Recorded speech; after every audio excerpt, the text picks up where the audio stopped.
और देश विदेश की शुरुआत करते हैं इस वक्त वाराणसी से, और वहां पर पहुंचे हैं गृह मंत्री अमित शाह। इस वक्त की बड़ी खबर, गृह मंत्री अमित शाह ने मदन मोहन मालवीय की प्रतिमा पर माल्यार्पण किया। काशी से चुनावी तैयारियों का शंखनाद करेंगे अमित शाह। कार्यकर्ताओं को जीत का मंत्र देंगे अमित शाह। कल अखिलेश के गढ़ आजमगढ़ में भी हुंकार भरेंगे अमित शाह। राजभाषा सम्मेलन में भी हिस्सा लेंगे गृह मंत्री अमित शाह। चलकर काम करती है और डबल इंजन की सरकार का लाभ भी मिलता है। मुझे पूर्ण विश्वास है जिस तरह से भय और भ्रष्टाचार मुक्त उत्तर प्रदेश देने की हमने बात की थी, जो भय का एक वातावरण था उसको ख़त्म करने का प्रयास किया है। जनता में विश्वास बढ़ा है। कराना जैसी जगह में जहां पलायन बड़ी तेज़ी के साथ सपा की सरकार में हुआ था, भाजपा की सरकार के समय वापस अपने गांव अपने शहर आने का मौका भी मिला है। उसी तरह से जब भय और भ्रष्टाचार खत्म होता है या उसमें कमी आती है, उसमें विकास को एक नई रफ्तार मिलती है। और मोदी जी योगी जी के कारण उत्तर प्रदेश में विकास की रफ्तार। हम अभी बनारस में हैं, इधर लगातार मोदी जी को आना है, सुल्तानपुर में उद्घाटन कर रहे हैं। ये मोदी फैक्टर आप यूपी के चुनाव में कितना प्रोमिनेंट देखते हैं? आने वाला जो इलेक्शन है, पीएम मोदी का नाम, उनका विज़न, उनकी रैलियां, इससे क्या असर आपको दिखाई देता है? मोदी जी जब देश के प्रधानमंत्री बने तो उत्तर प्रदेश की जनता ने ही वाराणसी से, इसी काशी की धरती से उनको एक बार नहीं 2 बार सांसद भी बनाकर भेजा।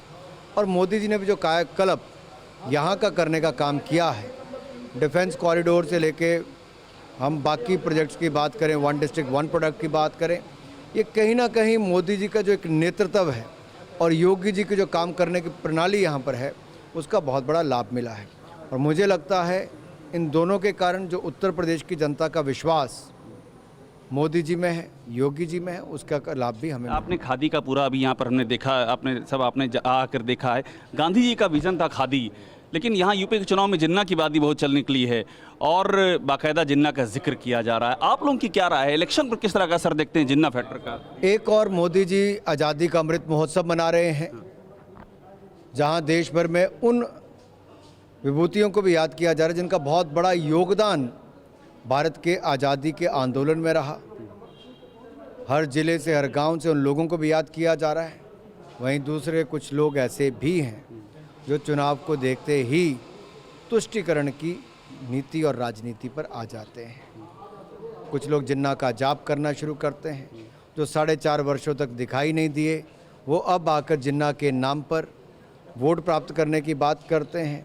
तो मैं ये कहना चाहता हूँ, ये देश और ये प्रदेश के लोग बहुत समझदार हैं।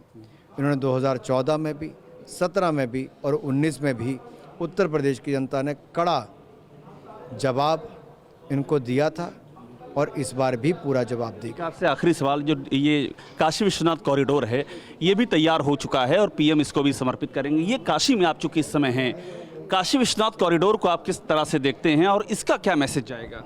देखिए, जो वर्षों तक कोई कल्पना नहीं करता था कि ये हो पाएगा, जहाँ एक और भगवान शिव का आशीर्वाद, भगवान राम का आशीर्वाद, वहाँ पर देखिए भव्य राम मंदिर का निर्माण भी और ये कॉरिडोर भी, ये अपने आप में बहुत कुछ कहता है कि जो वर्षों तक नहीं हो पाया, जो बहुत सारे लोगों ने अनदेखा किया, वो केवल 5-7 वर्षों में भी करने का काम किया।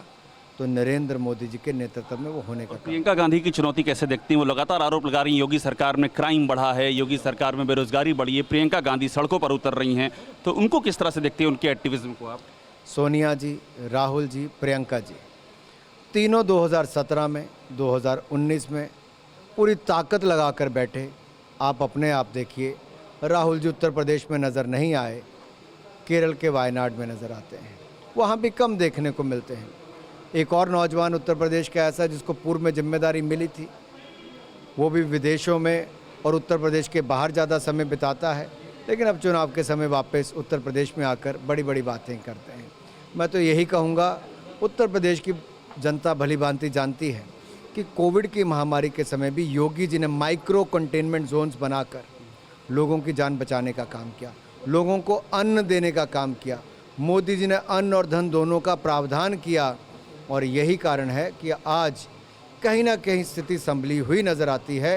तो ये एक ऐसे नेतृत्व के कारण जो जनता के बीच में बने रहे, उनके दुख सुख में भी उनको बचाने के लिए भी और प्रदेश को और देश को आगे बढ़ाने के लिए भी। तो चाहे प्रियंका जी हों, बाकी हों, ये तो आएंगे, घूमेंगे, चले जाएंगे। और टूरिस्ट मानते हैं इनको? जनता जानती है इनको, मेरे टूरिस्ट मानने या ना मानने से नहीं है, जनता जानती है इनको। आप कभी अमेठी, रायबरेली, मैं कहता हूँ 2 ही जगह का उदाहरण ले लीजिए, जो वर्षों वर्षों तक गांधी परिवार को चुनते रहे। उनके समय तक क्या विकास हुआ? जितनी घोषणाएं तो उसमें लागू कितने कर पाए थे? हमारी सरकार आई तो हमने जो करके दिखाया है वो अपने आप में बहुत कुछ कहता है। बहुत शुक्रिया अनुराग जी। तो अनुराग ठाकुर हैं अपनी राय देते हुए और इस पर जोर देते हुए कि प्रधानमंत्री मोदी और यूपी के सीएम योगी के नेतृत्व में यूपी में बीजेपी बहुत ही अच्छा करने जा रही है। कैमरा मुनीश भल्ला के साथ अभिषेक उपाध्याय, भारतवर्ष, लखनऊ। अड़ी सोमवार से शुक्रवार शाम 6 बजे सिर्फ TV9 भारतवर्ष पर।